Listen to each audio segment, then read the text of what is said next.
everybody, today we're going to make melon pan, which is a Japanese enriched bun, which just means it's got butter in it, and you cover it with this delicious crispy crunchy biscuit topping, which means you can make them look like anything you want and they taste super delicious and are really easy.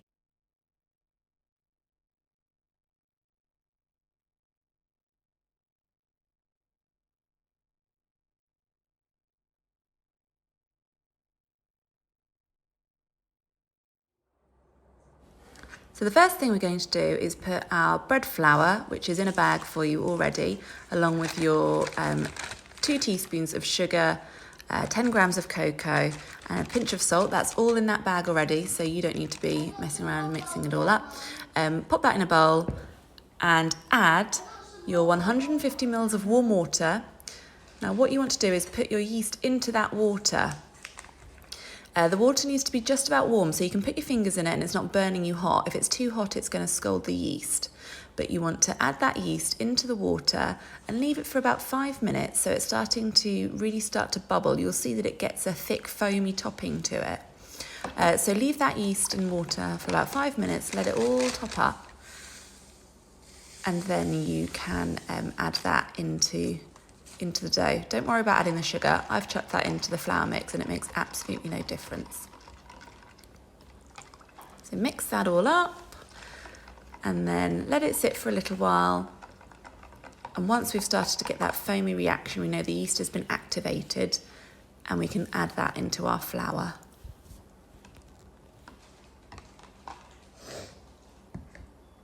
Okay, so we're going to pour the yeast into the flour now. And just mix it up. Mix.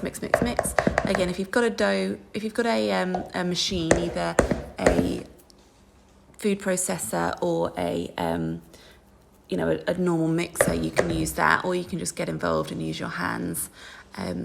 We want to be stretching this dough out so it's getting really, really smooth, really well mixed, and really squidgy. So it's going to be really sticky and claggy initially. That's totally fine. You don't need to worry at all. Just keep mixing. You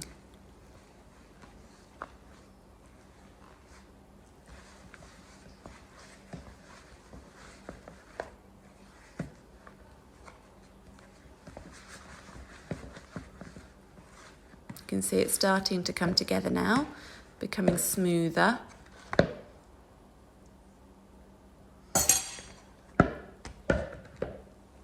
Once it's an easier lump, if you're hand mixing, you can take it out and start to knead it onto the counter. You'll just find it a lot easier. So you're sort of pushing it down with the heel of your hand and then pulling it back. So we're stretching out all those gluten fibres,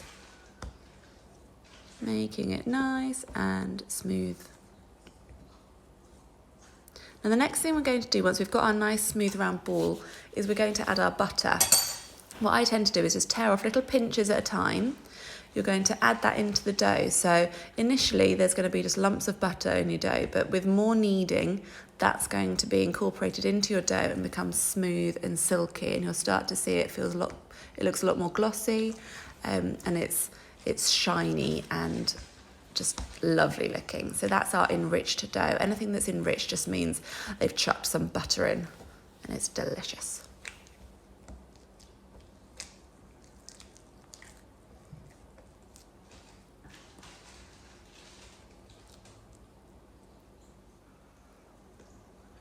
So our dough now, as you can see, is really stretchy, it's really smooth and glossy. And what I need you to do is just to sort of fold it back in on itself, make a nice little ball, and we're going to pop that into a clean bowl. You know the drill, clean bowl, and then either some cling film over the top, or I tend to use a damp cloth, and we're going to leave that until it's doubled in size, probably about an hour or 2 hours.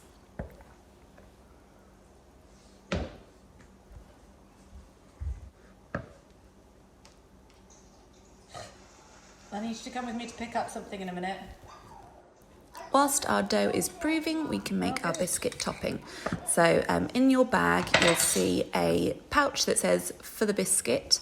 Now that has got our sugar and our flour in it.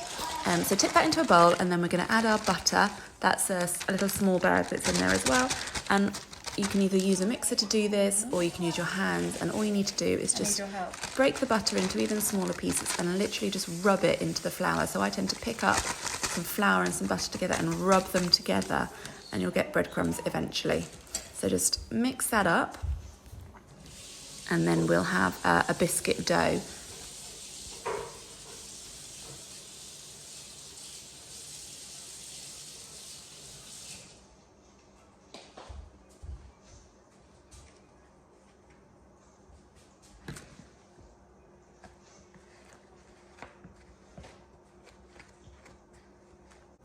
So once we've got lovely breadcrumbs, you just want to add your egg to that mix and stir again until you've got a smooth biscuity dough.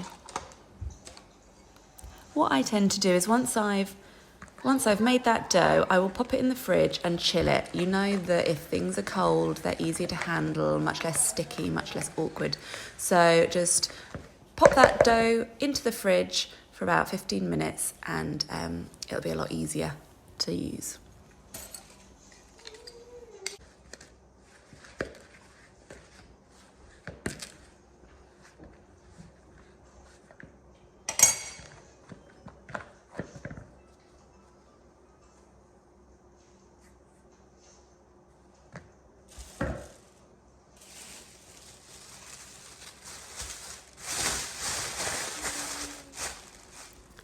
Whilst everything's chilling, we're finally going to make our chocolate paste, which we're going to be able to pipe on to make little features like eyes, whiskers, noses, whatever you fancy. So you've just got about a tablespoon of cocoa here. You want to add a little bit of water at a time and mix it until you've got quite a firm paste. It needs to be firm enough that it holds its shape, but not so stiff that you can't actually pipe it. So just a little bit of a time of water.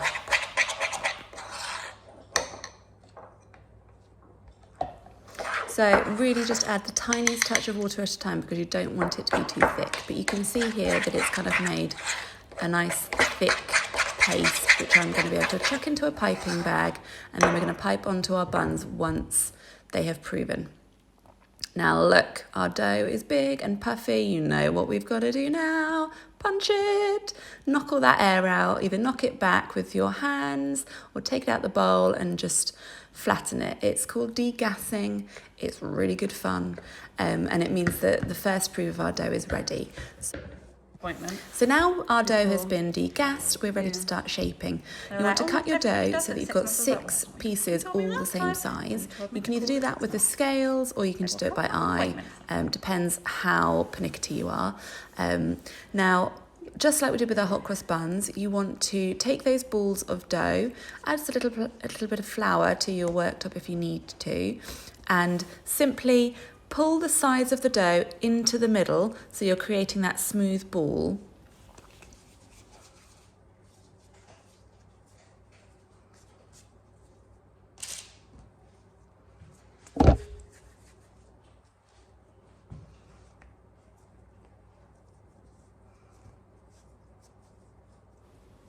So we're making 5 balls, all exactly the same size, pulling them all into the centre and kind of pinching it to make it nice and smooth and firm.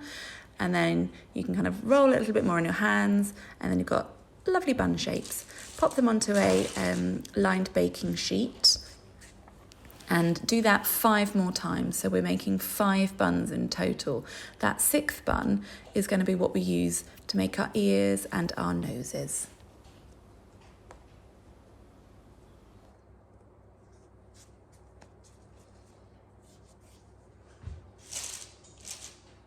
Now with that 6th bun, you're going to want to cut that into little pieces. So I made little bears and rabbits. So you want to cut very small balls, probably like the size of your middle fingernail, and roll those to make the ears. So I made little round ears for the bears, and you can kind of pinch them so that they are more pointy for your rabbits. There's no right or wrong way of doing it, just play around with it a little bit. And because our dough is still really nice and springy, you literally just add the balls onto the sides of your buns. It's easy. You didn't do the chops, but it's like that one. transfer to your account? Or did you PayPal it? Yeah, I PayPal'd it. What about the joint account? I've done 200. And then I spent another 50 today, so I'm going to transfer another 50. So once we've added all of our features to our buns, we're going to want to prove them again. So either pop them into a plastic bag and leave to double in size, or put them into that steamy oven. I tend to put a bowl of water into the oven, leave it for 5 minutes at the lowest setting, turn the oven off and whack the buns in there, and they'll prove really quickly, usually within about 30 minutes, but just keep an eye on them because sometimes they'll overprove in that oven. But either way, we want our buns to double in size, and then we'll be ready to add the biscuit. Absolute paltry amount.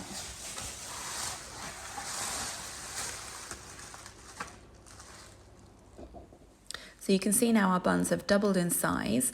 Now that they've got that height and they've grown, we're going to add our biscuit topping to it. So get some flour, chuck it on the worktop and get your biscuit dough out of the fridge. You're going to need to either grab a couple of cutters, or you can just freehand this, but we're going to roll our dough out until it's about 1/2 centimetre thick. You're also going to need to get a little bowl of sugar. I haven't provided that, but just grab some sugar if you've got it to hand. If you haven't, it doesn't matter.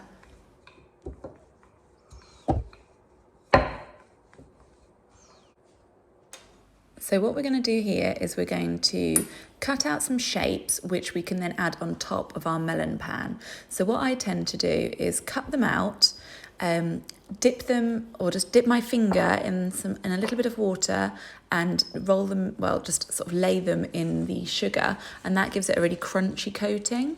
I then add a touch, like the tiniest dab of water onto the buns, and that just lets the dough stick to them much more easily. So I cut out round circles or heart shapes, or just use my fingers to shape the dough, but you're making the features. So it could be little eye shapes, it could be the sort of muzzle of a bear, whatever you feel like. So I messed up this last bit.